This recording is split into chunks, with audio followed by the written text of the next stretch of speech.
Amen. So, isang mapagpalang araw po sa bawat isa. Ako po ay nagagalak at nandito na naman tayo para papurihan ang ating Panginoon. Amen. So, bago po nating umpisa ng ating Sunday Divine Service, tawagin po natin ang music tip para sa offering song, then sunod po ako. Offering prayer ni Brother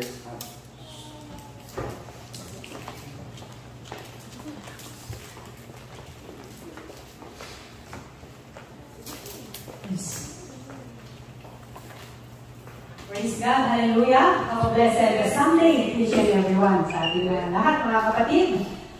Handa na po ba tayong mag-rejoice in the Lord? Amen. Amen. So, this is the day that the Lord has made. Let us rejoice and be glad. Amen. Tayo po lahat ay tumayo and let us sing our opening song.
Tayo po'y manalangin.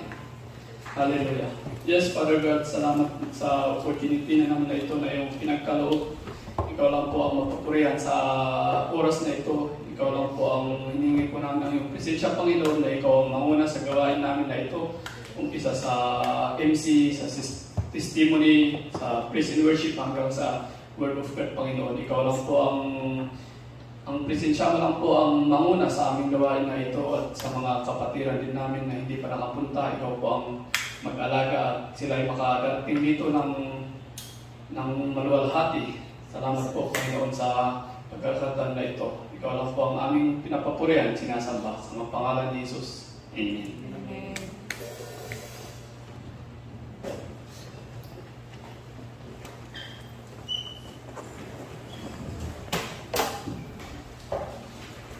Amen. Hallelujah. Sino po dito yung nabibindisyonan? Amen. Amen. Amen. So, dito natin tayo nga na, ang Tagalog po ba tayo? Meron po. So, ito na po yung time para i-testify po natin yung kabutihan na ginawa sa atin ng Panginoon. So, sino po mauuna?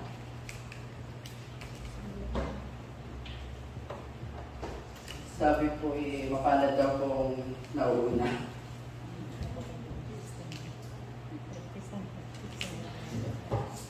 Unahan ko na Amen. para ano.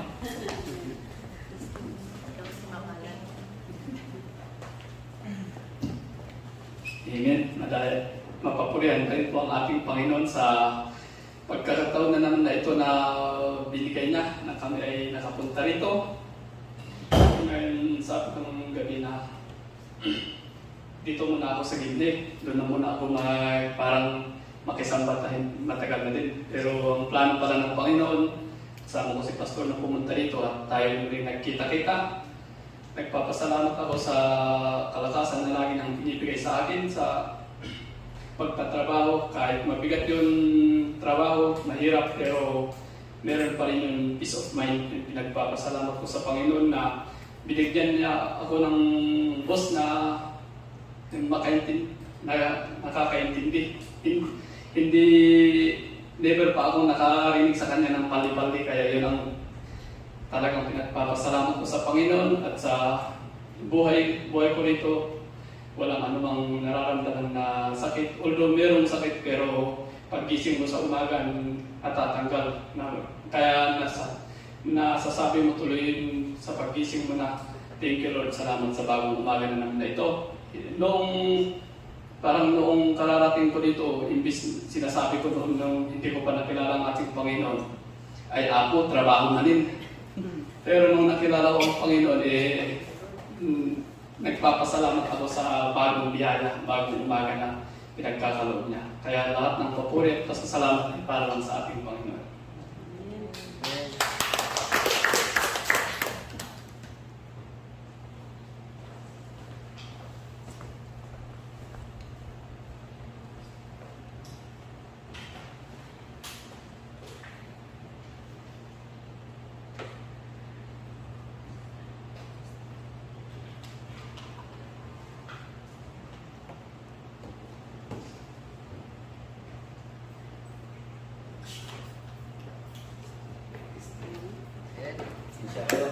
Hindi ako short pa na.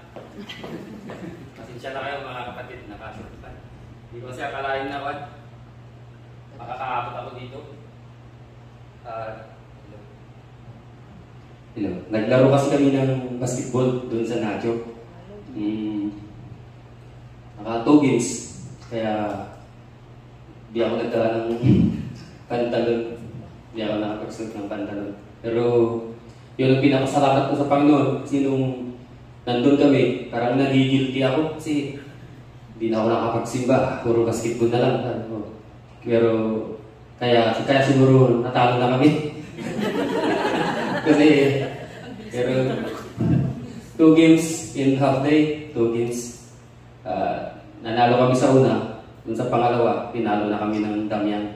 Kaya humabol na ako dito. Alas 12 na yata nung natapos yung laro. Kaya yun, maraming salamat sa Panginoon. Kasi pinapaalala niya pa rin na linggo ngayon. Kaya may guilty pa rin sa aming kalooban na hindi, parang masama ang loob ko na hindi makapagsimba.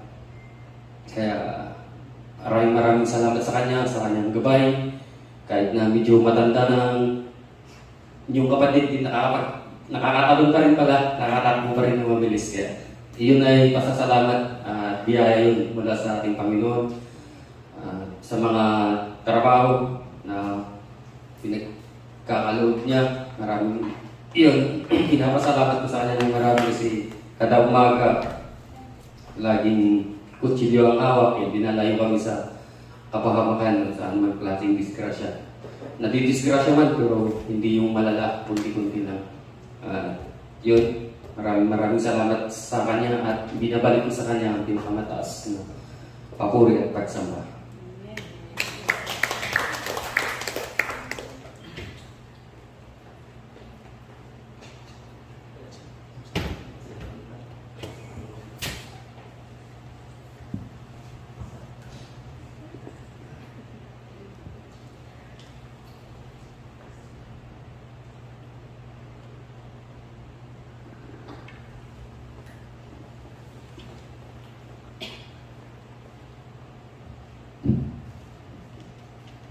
So, wala na po bang hahabol?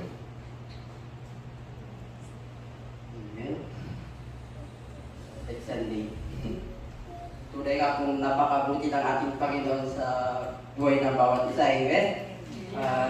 Kahit din po sa buhay ko, tunay na napakabuti ang ating Panginoon sa pagbibigay sa akin ng kalakasan sa pang-araw-araw. Kahit mahirap ang trabaho, kahit this July nagkaroon ako ng maraming OT, halos araw-araw, kahit 3 hours na OT. Tapos Saturday work, talagang puro trabaho. Palipat-lipat, winter, tapos sa pang-araw ko. Pero praise God pa din kasi siya yung nagbibigay ng kalakasan sa bawat isa. Amen? Tayo po ay magpatuloy. Tuwa ko na po tayo sa ating praise and worship. Tawagin po natin ang music team.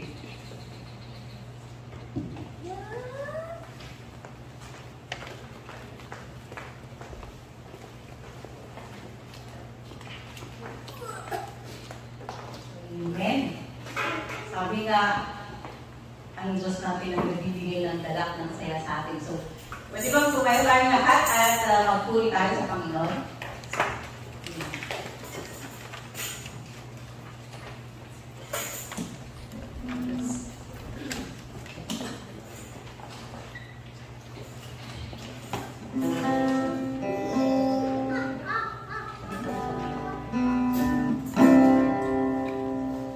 May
So, lahat ng awit ng pagsamba ay sadyang sa Diyos lamang natin inaalay. Lord, inaalay ko namin sa iyo lahat ng aming mga kanta, Lord God. Ang mga kantang inaalay namin ay awit ng aming papuri patungo sa inyo, O Diyos.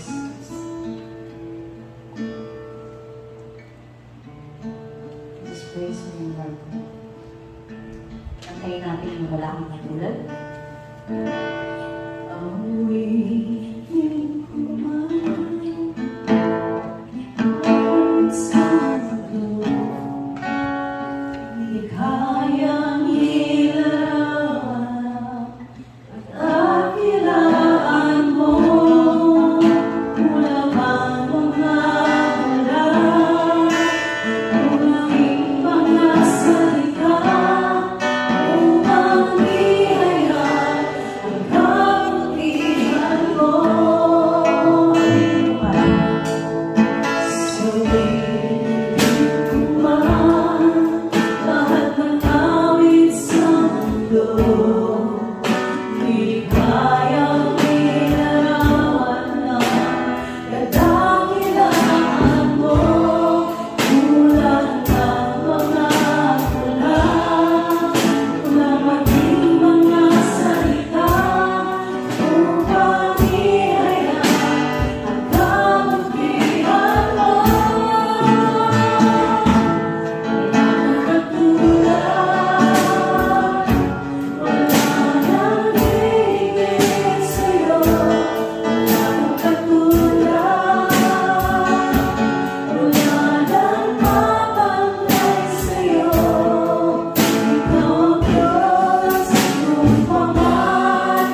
just want to worship your name in this place, Lord God, in this moment. We just want to lift your name on high, Lord God. Pinupuri ka namin, O Diyos.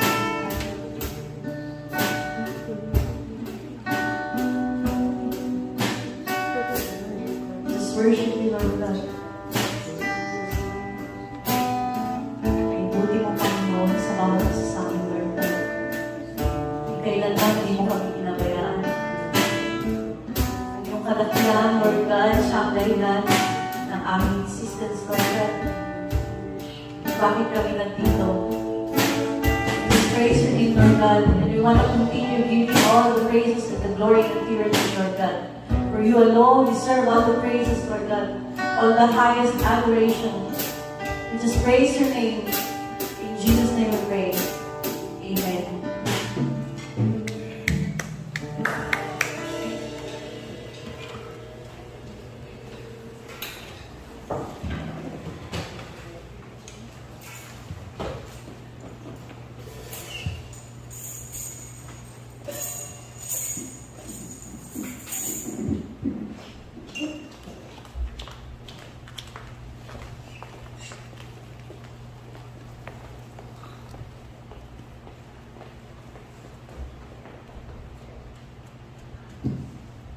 Amen. Hallelujah.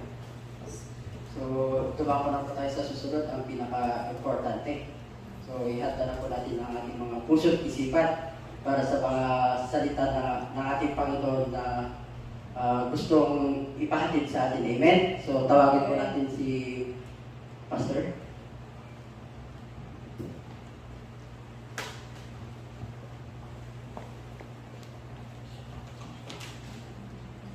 Amen.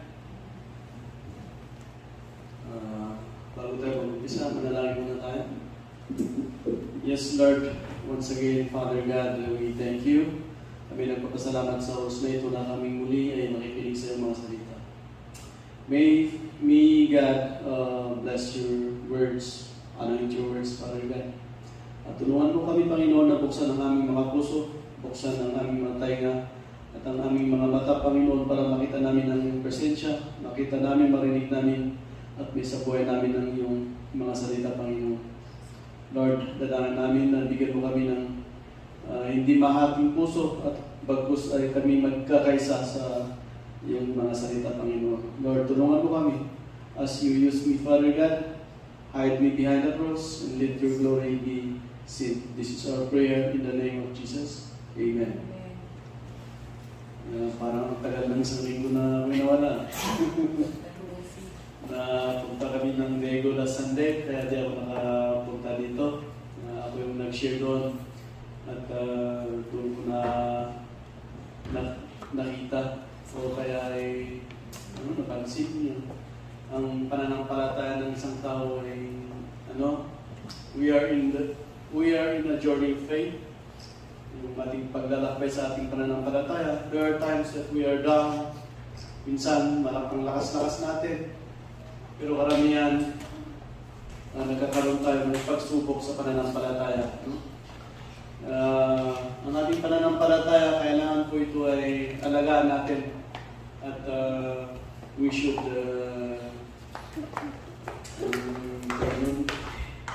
kailangan natin magpalakas, lalong-lalo sa mga panahon ito. Because we are now in the end times.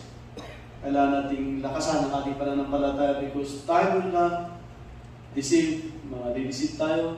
Minsan, natatalo tayo sa mga pagsubok sa buhay, bumibigay ang pananampalataya natin. Alam niyo, ang pananampalataya, pag wala tayong pananampalataya, we cannot please God. Hindi natin, anong tawag doon? Hindi kinalulugdan ng Diyos ang walang pananampalataya. Sabi niya sa Hebrews chapter 11 verse 6, without faith, we cannot please God. So kailangan nating alagaan ito. Ito ay bigay ng Diyos sa atin. Libre, walang kapalit, walang bayad. Kaya napakapalad natin ngayon dahil ang pananampalataya sa Korea ay punong-puno ng kalayaan. Pagpunta mo sa Middle East, ang mga Kristiyano doon, pinapatay lang na parang baboy, parang aso. Sa China, ang mga kapatiran natin doon na free believers, very strict. Hindi sila pwedeng mag-ingay-ingay dyan sa labas. At tulad nito, na-open yung church, hindi po pwede. Pwede silang hulihin at ipatapon sa Pinas. And also North Korea, pag nakikita niyo yung mga bali-balita ng mga Kristiyano sa North Korea, they are being persecuted. But here we are in Korea, it's free. Walang hirap. Pati yung mga church natin, pwede tayo makigamit sa mga church ng Koreans. No? Free of charge. So, kunin natin yung pagkakataon. Huwag natin sayangin ang pagkakataon na nagkakaroon tayo ng malayang pananampalataya. Amen? At nakita ko nga sa Daegu, may mga nagsipag-ina yung iba. We don't know the reason. Tanging magagawa lang natin, let us pray. At tulad dito, marami tayo, baka sa susunod na araw, baka kukunti na lang matitira, no? Dapat magpatuloy tayo. Huwag tayong titingin sa kasama natin sa church. Huwag tayong titingin sa pastor. Sa Diyos tayo diretso, no? Para hindi tayo mawala sa focus. Kasi ang kasama mo sa church, ang pastor mo sa church, fallen pa rin yan. Fallen nature pa rin yan. Hindi sila yun para perfecto, no? Now, pag nakikita mo kasama mo na parang naiba na, naliligaw na sa pananampalataya, pray for them. Huwag yung karamihan kasi sa church, pag may naliligaw na kasama, sabi ko na nga ba mga ganyang isipan? But sabi niya sa Galatians, restore them gently. Amen? Ang pag-aaralan natin ay journey of faith. Ano sa Tagalog nito? Paglalakbay ng pananampalataya o parang a journey of a faith. Living our faith in Jesus. Ang text natin is Luke chapter 8 verse 22 to 25.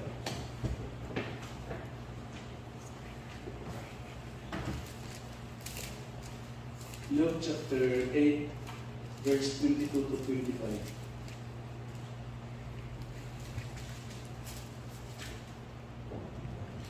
Sabi niya dito, basahin natin, one day, Jesus said to his disciples, let us go over to the other side of the lake.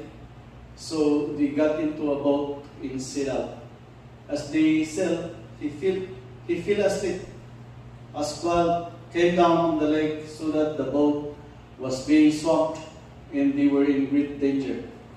The disciples went and woke him, saying, Master, Master, we're going to drown.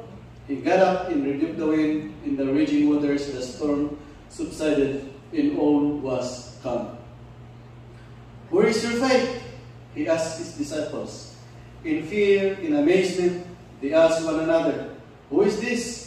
He commands even the winds and water and they obey him. Ganda ng sitwasyon dito. Sabi niya dito, isang araw, tinawag ni Jesus ang kanyang mga disipulo at sabi niya, let us go over to the other side of the lake. Punta tayo doon sa kabila, sabi niya. So they got up and they set out. And as they were sailing, Jesus fell asleep in the middle of the water of the sea. And sabi niya doon, nung si Jesus ay nakatulog, may dumating na parating yung bagyo. And the boat was swamped. Siguro ang lakas ng hangin kaya halos na itatabi na yung bangka sa dalampasigan. And they were in great danger. The disciples, mga disipulos, dahil natakot sila, baka sila mamamatay, titilapon doon sa bangka, ginising ang Panginoon Jesus at sinabihan, Master, Master, tayo lulubog na. At siya tumayo at he rebuked the wind and raging waters. The storm subsided, nawala yung bagyo, pinahinto ng Panginoong Jesus. At sa verse 25, tinanong niya ang kanyang mga disipulos, asaan ang iyong pananampalataya? Tanungin natin sa sarili natin, asaan ang ating pananampalataya? Saan ako sa pananampalataya? Jesus asked his disciples, in fear and amazement, they asked one another. Natakot sila at siguro nagbulong-bulungan sa isa't isa. Tinanong nila, sino kaya ito? Kahit yung hangin at yung tubig ay sumusunod sa kanya. No? Parang it's a miracle. No? So, mababasa natin dito, makikita natin ang mga dito, ang may bow, may bagyo, at yung other side of the lake, there are meaning of that. The boat represents our life. Tayo parang ang mga kantay J. Locan, mga sigagan siya at laylayan. Iti. Amen?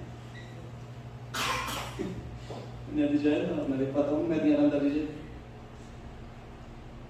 So, meron na po, ang bangka ay sinisimbolo yung ating buhay. At ang squall o yung bagyo, it symbolizes burdens and trials in life. No? Tribulation. At sabi niya dito, nung sa verse 22, one day Jesus said to his disciples, let us go over to the other side of the lake. The other side of the lake. It is the other side of the lake represent our life. Because we are traveling na parang bangka tayo ay naglalakbay patungo sa kabilang buhay. That is why, pag naglakbay tayo ng naayon sa kagustuhan o kalooban ng Panginoon, makakarating tayo sa kabilang dagat. No? Ang problema, pag may dumating na bagyo, yung dagat ay yung barka kung saan napapadpad. Hindi nakakarating sa kabila. Ano? Makikita natin dito na kasama ng mga disipulos si Jesus Christ. By the time na doon si Jesus Christ, nung tinawag ng kanyang mga disipulos, lahat ng mga katuruan itinuturo niya. At lahat ng mga pag-asa, ibinibigay niya sa mga disipulos. Kaya siguro ang mga disipulos, alam nila kung kasama nila ang Panginoon, andun yung kasiguraduhan nila. Hindi sila natatakot. Andun yung security. Kaya wala silang kinakatakutan dapat sana. Pero nung sila ay naglalakbay na sila sa dagat, nung may makitang bagyo, takot na sila. No? Kailangan pa nilang gisingin ng Panginoong Hesus. Ang mapapag-aralan natin sa kwento na ito ay yung umpisa ng ating pananampalataya. No? The time we have repented and accepted Jesus as our Savior is the start of our journey of life.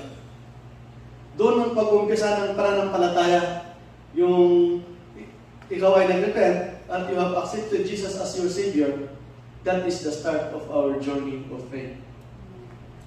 That is why, every time kung naranasan niyo, pag pumasok kayo ng church, first time, di ba, pinagpanalangin ko ng Diyos, ng pastor, na sinner's prayer, yung tatanggapin ng Panginoong Hesus, that is the very start of faith. No?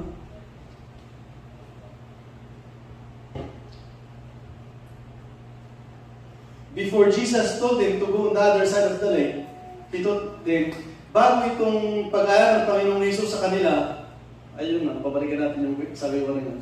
Bago sila lalakbay doon sa kabilang dagat, ang Panginoong Hesus, kung basahin natin itong verse 8, from 1 to hanggang dito, Jesus is teaching them. Tinuturo niya sa mga tao, sa kanyang mga disipulos, ang pagkilala nila sa Diyos. Tinuturo ang kabutihan ng Diyos. Tinuturo kung paano mamuhay, kapiling ang Diyos. At tinuruan sila kung paano nila isabuhay ang itinuturo ng Panginoon sa kanila. No? And the same in our faith. We start our Christian life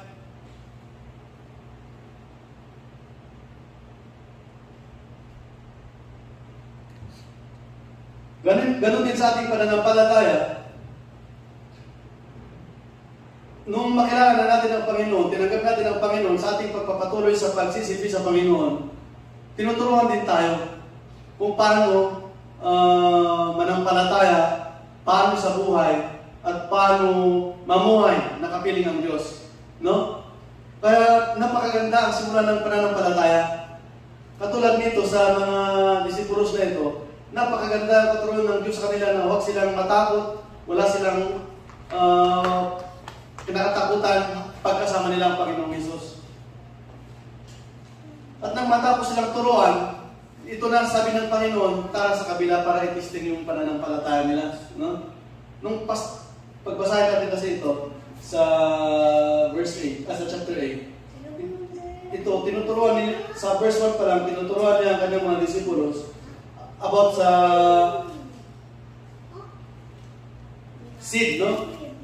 Kung basa na ito about sa seed to, kung saan sila natakot at ang pinakamagandang parte, kung saan natakot ang isang binhi dito ay sa soil, no? Kaya tinuro niya, maganda, at ang susunod dito, itinuro niya sa verse 16 na lapinasta ng buhay ng isang may pananampalataya sa Diyos ay parang lamp on a stand. Basta ganun, tinuruan niya ng gusto ang kanyang mga disipulos bago niya dadalhin sa kabila. At dito na nga, nung dadalhin niya na sila sa kabila, parang maglalakbay sila, doon tinitesting yung pananampalataya ng mga disipulos. No? Ganon din po sa atin, itinuturo po sa atin ng passage na ito about kung paano natin, how we will walk our faith. No? At ang pag-uumpisa ng pananampalataya, siguro ditong nag-umpisa yung mga disipulo sa paglayag, madali lang. No? Very smooth yung kanilang paglalakbay. Pero pagdating sa gitna, yun na, may dumating na bagyo, doon na sila nahihirapan. Di na, siguro, nakakasalubong yung hangin. Alam nyo naman ang barko noon, hindi yan makina, kundi nakasalalay sila sa hangin. No? Kung kasama yung direksyon ng hangin, doon sila napapalpad. So, mahirapan silang makarating doon sa kabila. Kaya, palakas ng bagyo, parang tatawag yung barko, ginising nila ang Panginoong Hesus. No? Ganon din po sa ating pananampalataya. In the start of our faith, habang tayo nag-uumpisa, napakadali. Tanggapin mo lang ang Panginoon, ang gagal sa kalooban mo, parang ang saya-saya ng magpuri sa Diyos. Kaya mong sakripisyo lahat ng bagay dahil yun ang umpisa ng pananampalataya. No? It's like the start of our journey maybe is as easy in no hardships. Madali lang, punta ka lang sa church, mag-awit ka ng papuri, makinig sa salita ng Panginoon, and then you go back home. Ang ganda ng pakiramdam, it's very easy starting in faith. Amen. Pero habang tayo magpapatuloy, sa sa Ecclesiastes po yata nabasa yun, the more knowledge, the more sarot. Habang lumalalim ka sa pananampalataya, natututunan mo ang kagustuhan ng Panginoon, nagkakaroon ka ng sarot kasi nakikita mo na habang lumalalim ka sa pananampalataya, dumadami yung mga pagsubok. Ganon tayo i-testing ng Panginoon. In our faith, the start of our journey may be easy, no hardships. It's full of joy. It's like there's no end of happiness. We are full of strength. Ang lakas-lakas pa natin. Di ba? Kaya mong hilahin ng mga kaibigan mo na dalhin sa church. Ganun na. Talagang you're very eager. Andun yung eagerness mo na magsilbi sa Panginoon. Pero habang lumalalim ka sa pananampalataya, doon naman dumarating yung mga testing. Kahit naman sa paralan, di ba? Sa umpisa ng pasukan, parang madali lang, ang ganda, ang sarap, ang saya-saya. Pero pag habang humahaba ang panahon, nagkakaroon ka ng exams, quizzes, mga ganyan, di ba? Ganon din po sa pananampalataya, kailangan magkaroon tayo ng exam sa buhay. The same in our faith, we start our Christian life full of joy, challenging. We even testify the goodness of God. No? Ang sarap i-testify yung kabutihan ng Panginoon sa buhay natin. Others would even give promises to God. Sabi mo, buwan na po Diyos, si Panginoon, magsisilbi ako sa iyo ng buong buhay ko, mga promises. All of this because we know that God is working with us. Habang alam natin na kasama natin ng Diyos, ang gaan-gaan, ang dali ng pananampalataya. Pero dito sa verse 23, as they said, Jesus fell asleep. Habang sila naglalakbay, nakatulog ang Panginoon. At doon naman yung time na dumating yung bagyo. Sa pananampalataya natin, there are times, or often times pa, parang sa karamihan ng panahon, na kung kailan nakakaroon ka ng pagsubok sa buhay, parang wala ang Diyos, no? Nakatulog yung Diyos, no? Parang nakatulog. Kung kailan ang dami mong pagsubok na parang gusto mo ng sumuko, doon naman parang wala yung Diyos. Alam niyo, ang impact nito, tinitisting lang tayo ng Diyos na tawagan natin. That is why, yung mga disipulos, nung dumating yung bagyo at nakatulog ang Panginoon, takot sila. Wala silang ginawa, kundi gisingin ng Panginoon. Anong itinuturo natin? Ano ang itinuturo nito sa atin? Minsan kasi, pag nagkaroon tayo ng problema, sariling idea o sariling solusyon ang ginagawa natin. No? Kung wala na tayong solusyon, saka na lang tayo tatawag sa Panginoon. No? Parang last choice na lang yung panalangin natin. Dito pa lang, hindi pa sila tumatawag sa bangka, ginising na nila ang Panginoon. Ganon tayo sa ating pananampalataya. Kailangan, pag nagkaroon na tayo ng pagsubok sa buhay, tuminga na tayo agad sa langit. Tawagan natin ang Diyos. Gising natin ang Diyos. Alam niyo yung footprints in the sun? Yung kwento noon, nung nanaginip yung lalaki, nakita niya sa buhangin ng dalawang pares, 4 na paano. Tapos, nung sumunod na, bakit isang pares na lang? Kaya tinanong niya ang Diyos, Lord, bakit 4 yung, bakit nung okay mo ang pamumuhay, nakita ko sa buhangin ng 4, ibig sabihin 2 tayong naglalakad. Pero bakit nung nasa pagsubok na ako, bakit isa na lang? Bakit ako na lang naglalakad? Anong sagot ng Panginoon doon? Buhat-buhat kita. Kaya ganun sa natin, pag nagkaroon tayo ng problema, parang akala mo na ikaw na lang. Hindi mo alam. Buhat-buhat ka pala ng Panginoon. No?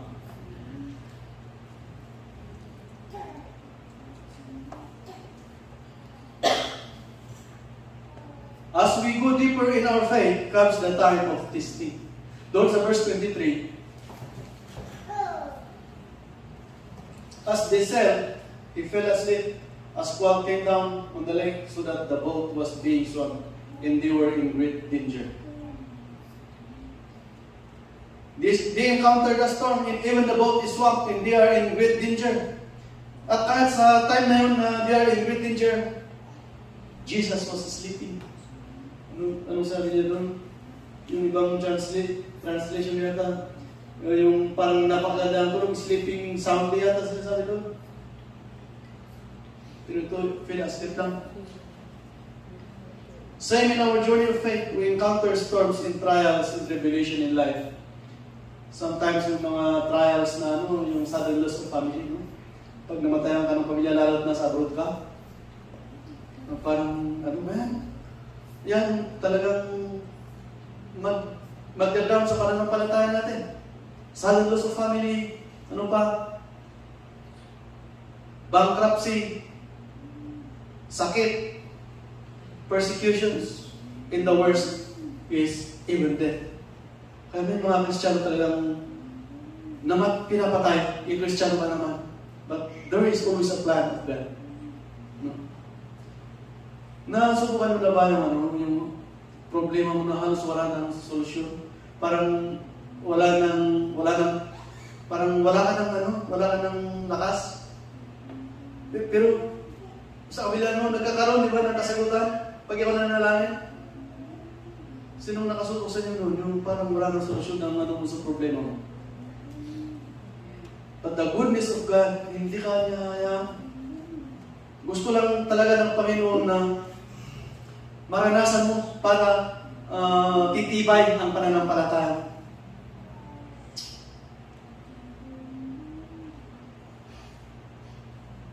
Alam niyo yung sabi ng Panginoong Yesus sa kanyang salita sa Matthew chapter 6, verse 24. Sabi niya, then Jesus said, if anyone wishes to come after me, he must deny himself, take up his cross, and follow me. Sabi ng Panginoon, kung sino man ang gustong sasama o pupunta sa akin, kailangan niyang kalimutan ang sarili niya, buhatin ang sariling cross at susunod sa akin. Anong ibig sabihin mo?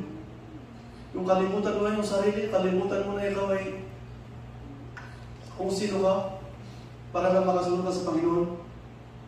Buhatin mo ang sariling cross. Carry your cross. Yung burdens, ang cross, napakabigat yan. Ang tinutukoy niya yung mga problema natin ang mabigat na parang di natin kaya dala-dala mo yan at sundin mo ang Panginoon.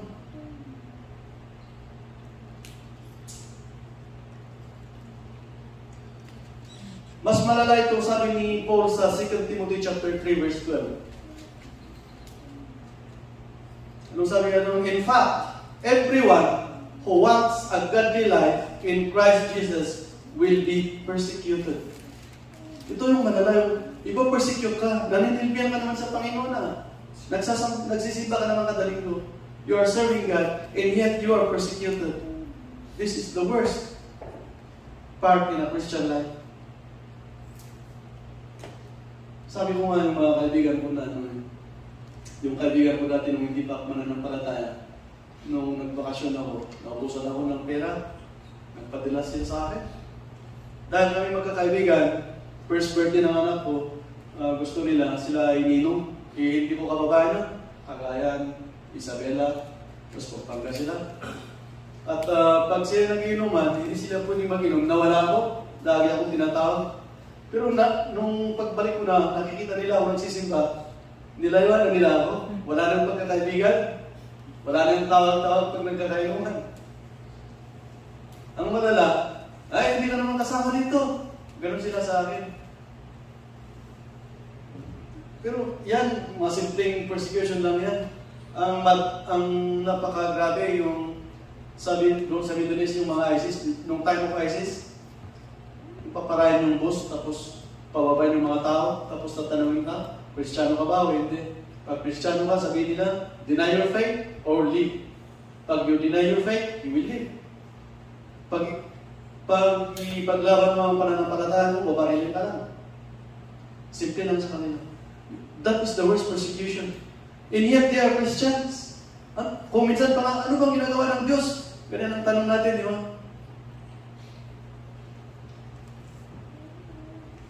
In times of trials and tribulation, it seems Jesus is not working with us. Parang wala na ng Diyos.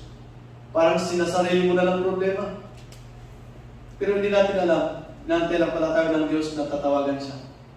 That is why every time na makaranas tayo ng problema sa ating pananampalataya sa buhay, unahin natin ang Diyos. No? Seek ye first the kingdom of God, and all these things will be given to you as well.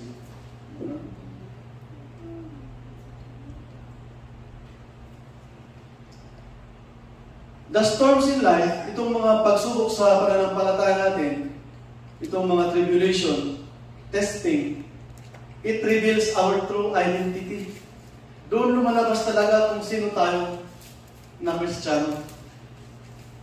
May mga nakakaranas ng problema, lumalabas yung totoo na sa puso nila. They are cursing God. Wala awan ng God, Diyos. Wala naman pala ang Diyos. Hindi naman pala tumutulong sa panahon na ako'y nangangailangan. Mga ganyan. Lumalabas yung tunay na nilalaman ng puso natin. But the best, na kahit sa bigat ng iyong problema at ikaw tumatawag sa Diyos, God is pleased with you.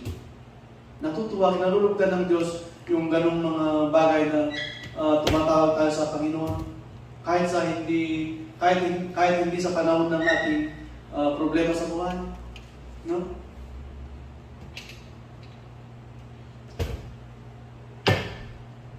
It is during the storms of life you discover what you really believe.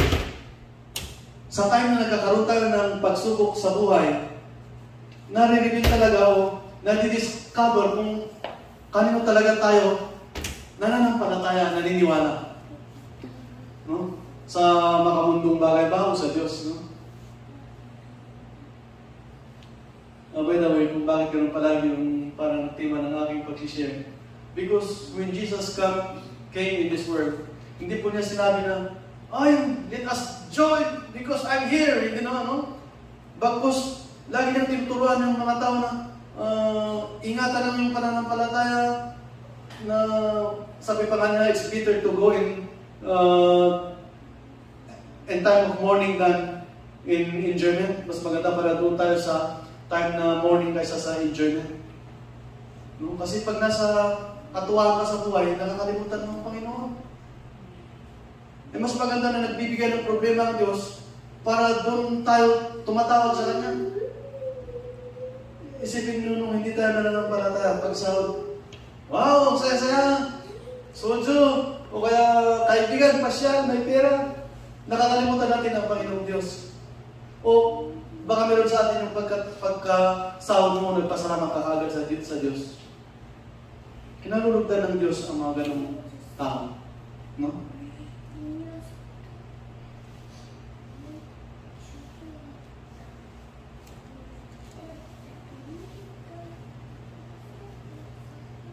Ito, yung mga disciples, even they are with Jesus, they fear their lives in the walk of Jesus. Siguro, nagtutulog-tulugan yung Panginoon lang dito, no?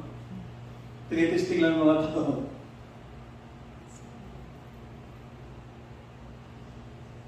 Sometimes, we question God when we have our burdens in life.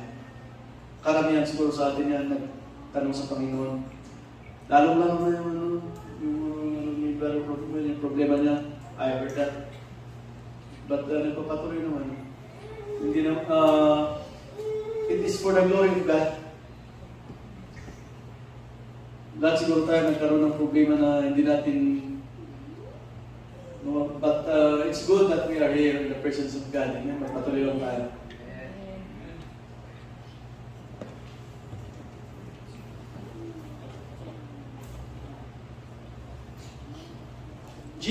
In fact, Jesus told us in His words,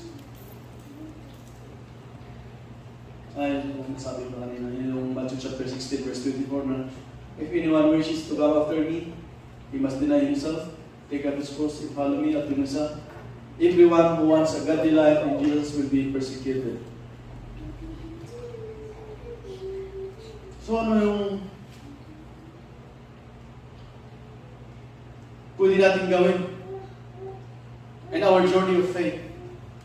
Habang tayo nagpapatuloy sa ating pananampalataya, ano kaya yung pwede natin gawin para ma-address natin yung mga ganitong bagay na minsan mawawala tayo sa pananampalataya dahil sa mga problema, no?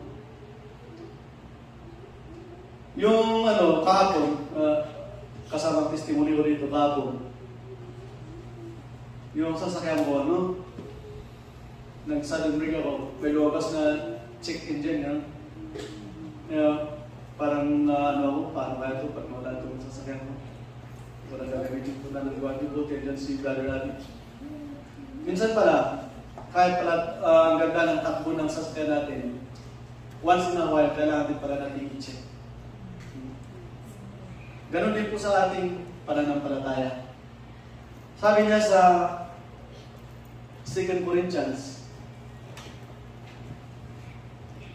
chapter 13, verse 5. Examine yourselves to see whether you are in the faith. Test yourselves. Do you not realize that Christ Jesus is in you? Sabi na, examine yourselves to see whether you are in the faith. once in a while, let us check ourselves. Baka nawawala pa na tayo sa pananampalataya. Na-share ko sa Dago na Sunday about yung assuming faith. Yung akala mo na sa tamang pananampalataya ka, kasi karamihan nangyayari ngayon, yung akala mo, tama yung ginagawa mo sa pananampalataya mo sa Diyos. Hindi mo alam, napalaya ka na pala. Meron akong kaibigan, pastor ng GIA, naging pastor ng GIA, pero nag-backslide. At ngayon, hindi na nananampalataya, pero nagpo-post siya ng mga verses sa kanyang Facebook na siguro akala niya andun pa siya sa faith, hindi niya alam na nawalan na siya. That is why, for us, let us always check our faith. Yung pa doon, sabi niya na kung akala nila na sila ay nasa pananampalataya, be careful that we should follow the verse 1.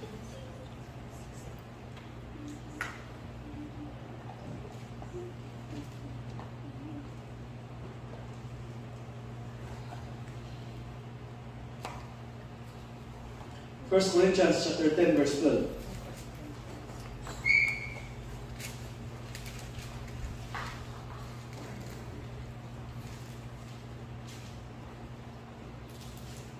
Ito, sabi na, so, if you think you are standing firm, be careful that you don't fall.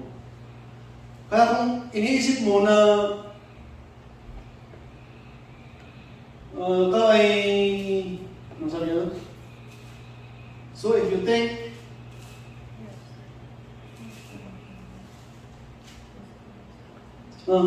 kung sa tingin mo ay ikaw ay tumatayo ng matatag sa pananampalataya, mag-ingat ka na hindi ka babagsak. No? Let us always check our faith. Katulad nito, tinanong ng Panginoong Jesus sa verse 25, where is your faith? Tinanong na yung mga disipulos niya, saan yung pananampalataya niyo?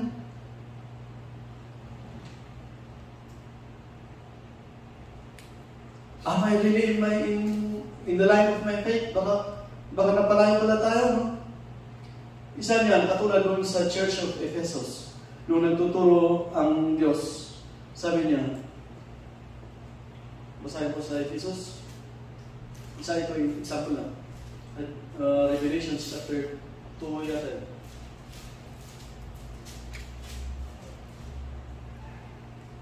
Revelation chapter 2 verse 1. Sabi ng Panginoong Jesus dito, ng Panginoon dito sa mga taga-Ephesus, verse 2, I know your deeds, your hard work, in your perseverance. I know that you cannot tolerate wicked people, that you have tested those who claim to be apostles, but are not, and have found them false. You have persevered and have endured hardships for my name, and have not grown weary. No? Sabi ng Panginoon, lalo sa verse 3, you have persevered, nagpatuloy kayo, you endured hardships, dahil sa aking pangalan, nagpatuloy kayo, and you have not grown weary. Pero sabi niya sa verse 4, yet, I hold this against you, you have forsaken the love you had at first. Sabi ng Panginoon sa mga taga-Efeso, alam ko ang pananampalataya nyo, ang tibay-tibay nyo, ang lalakas nyo. Kaya nyo you can discern false prophets also. Pero may nakikita akong mali sa inyo, nawawala ang unang pagmamahal nyo sa akin, sabi ng Diyos. Kahit sa buhay mag-asawa, in the very first, talagang pagmamahal nyo, parang hindi na magkahiwalay. No? Pag nagtatagal ng isang relasyon ng mag-asawa, yan na, may amay, nawawala na yung first love, no? Nawala na yung sweetness, no?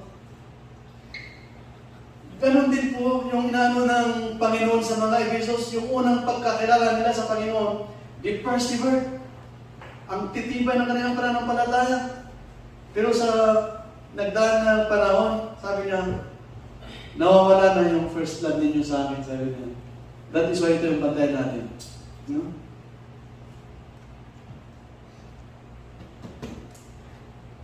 Sometimes it's like we lose faith in our journey and we even forget Lord Jesus in what He can do. Minsan sa buhay natin, nakakalimutan natin ang Panginoon. Bakit? Hindi natin ini-exercise yung ating pananampalataya. Nakita mo na sa group natin? Yung kahit matagal ka nang nagsisimba, minsan lumalabas pa rin yung nasa puso natin na ang samang ugali. Yung kailangan natin i-address yung mga yung bagay.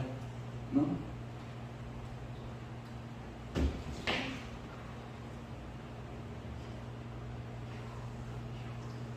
Ano bang dahilan bakit minsan nakakalimutan natin ang Diyos dahil sa mga problema natin? Isang dahilan is disobedience. Hindi pagsunod sa kagustuhan ng Panginoon. Yung pagpunta natin minsan sa Sunday ay parang routine na lang. Para lang may mapagtambayan dahil may mga kasama. But we are not really praising. We are not really serving God. No? Ito yung mga dapat nating i-address. At saka minsan pa, we praise God only when we are blessed bountifully. Not when we suffer trials. Alam mo yun? Pag nagkaroon tayo ng blessing sa buhay, ay, blessing. You know? Pero pag nagkaroon tayo ng pagsubok, hindi na tayo nagsalita sa Panginoon. No?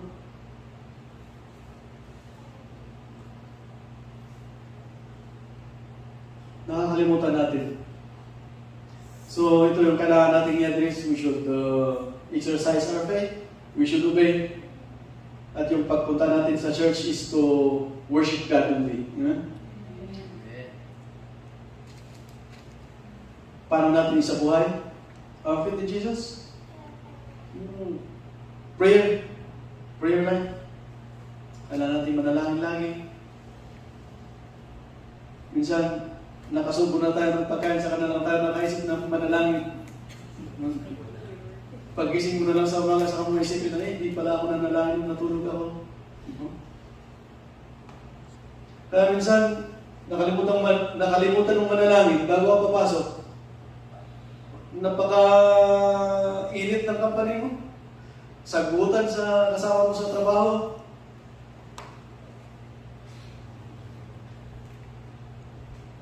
Isa pa, we should exercise our God-given gifts. Yung mga talento na bigay ng Diyos sa atin, i-exercise natin.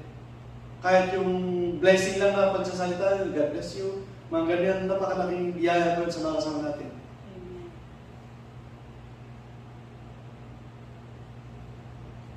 To maintain faithful. Kasi kailangan talaga natin i-maintain itong pagiging pananampalataya natin. Jesus asked His disciples, "Where is your faith?" So to us today, do we still have faith? Sana kahit sa pagdating ng araw, kahit wala tayo dito, kahit kanya-kanyang pag-uwi natin, kanya-kanya na tayo ng buhay, magpatuloy lang tayo. When Jesus, sa Luke chapter 18 verse 8, nagsasalita ang Panginoong Jesus dito. Sabi niya,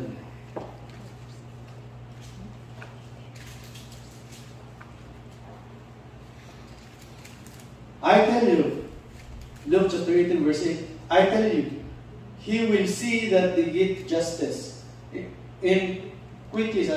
However, when the Son of Man comes, will he find faith on earth?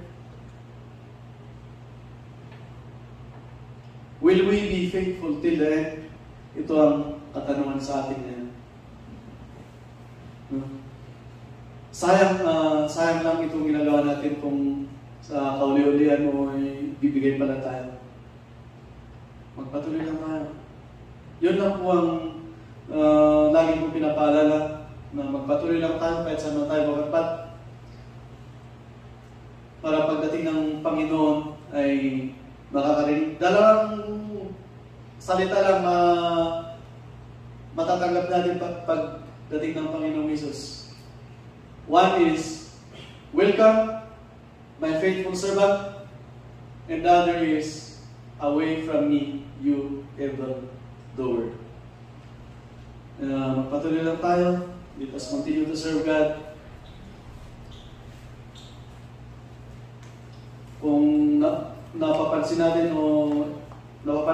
na medyo napapalayo tayo, just come to God because God is a God of second chances. May time sa paglalakbay natin sa ating pananampalataya, andun yung napapalayo tayo minsan, but just go back. The Lord works righteous in justice for all oppressed. The Lord is compassionate and gracious, slow to anger, abounding in love. He does not treat us as our sin deserve. Ang Panginoong Diyos, hindi naman niya tinitingnan tayo na napakasama natin. Ang tinitingnan ng Diyos yung opportunity natin o yung magiging tayo. Kaya pag tayo nakaranas na napalayo sa Panginoon, just come back. Alam niyo yung prodigal son? Yung prodigal son, nung kinuha yung mana tapos lumayo, tapos naubusan, naisip niya yung tatay niya yung kabuhayan niya sa tatay niya na maano yung buhay nila. Kaya bumalik siya. At sabi niya doon, hindi pa siya nakakarating ng bahay, natanaw na siya ng tatay niya. Which is representing our God na hindi pa tayo nakakalapit sa Kanya ay bukas po ang Kanyang palad para tayo tanggapin muli. Amen? That is our journey of faith. Always my advice, let us continue to serve God. Pray continually. At yun nga yung isa is never neglect the gathering together, katulad nitong pag-tatagpo natin sa Sunday. Dahil alam nyo, sinong taga-probinsya dito katulad po na nagluluto ay gumagamit ng kahoy. Pag magluto ka ng kahoy, pag isang kahoy lang yan, hindi talaga siya apoy. Kailangan may kasama para aalab yung apoy niya. No?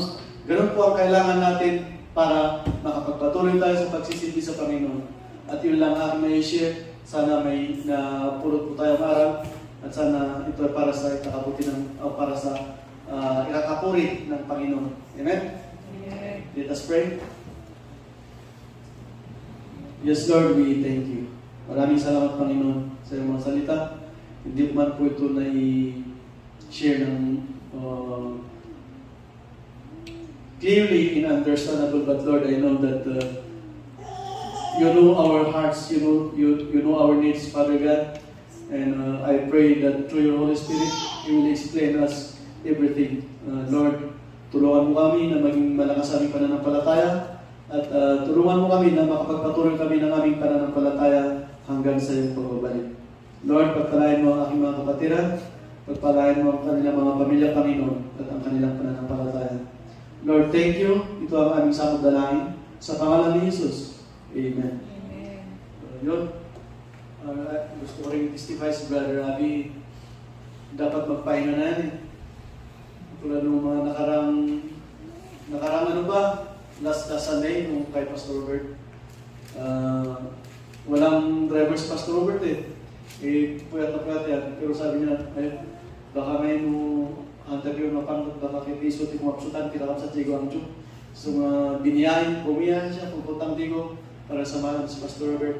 Dahil, ayun na, yung kapatiran ba yung pagmamahalan ng isang magkakapatid? Ganyan po ang isip niya. So, glory to God for that kind of faith. Magpatuloy lang tayo mga kapatid.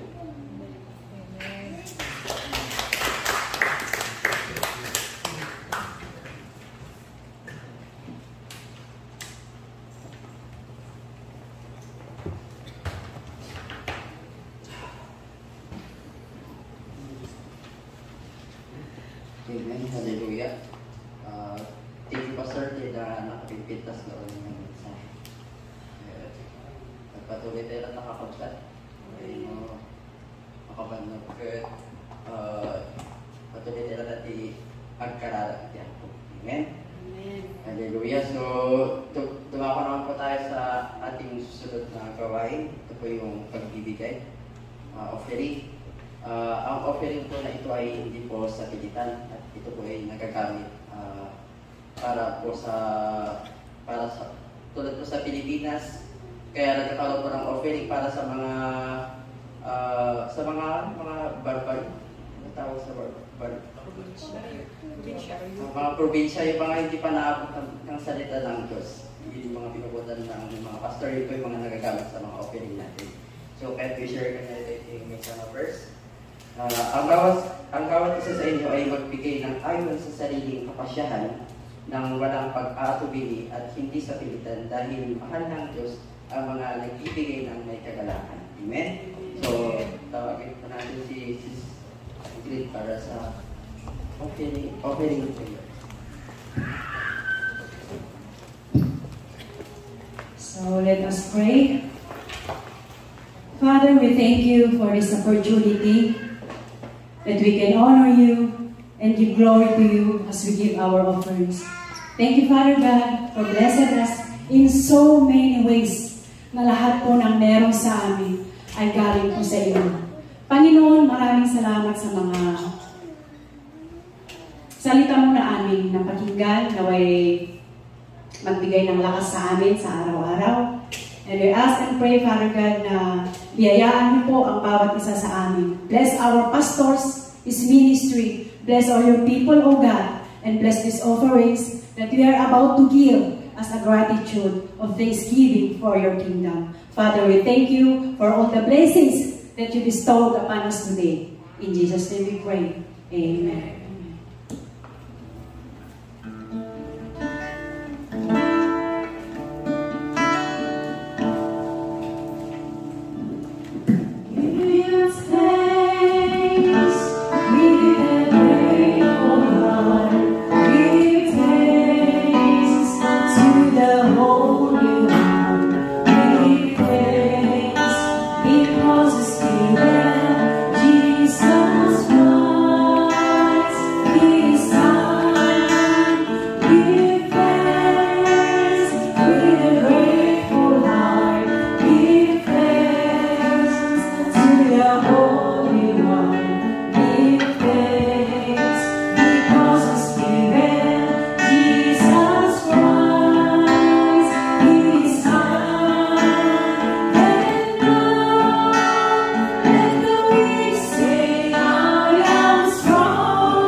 Meron ko akong ipapahabol kasi itong Sunday, parang matagal ko kasi yung sa akin yung 6 na araw na hindi nakakapanood, yung hindi nakikinig sa salita ng ating Panginoon.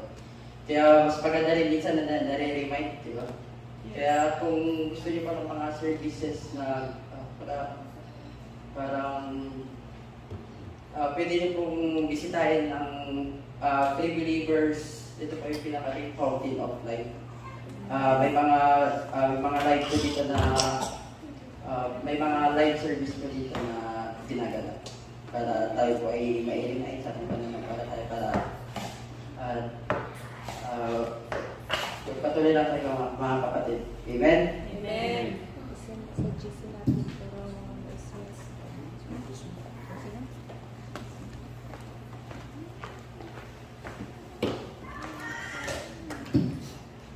Ang lahat at nagpasang tigimong tayo pati pantay worthy closing prayer. Maminsan nung tumaklan tayo.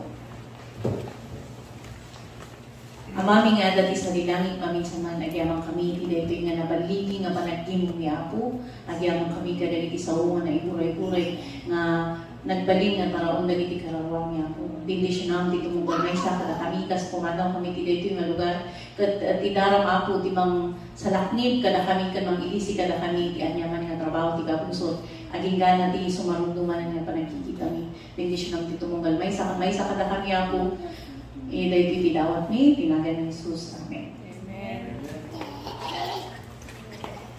Amen.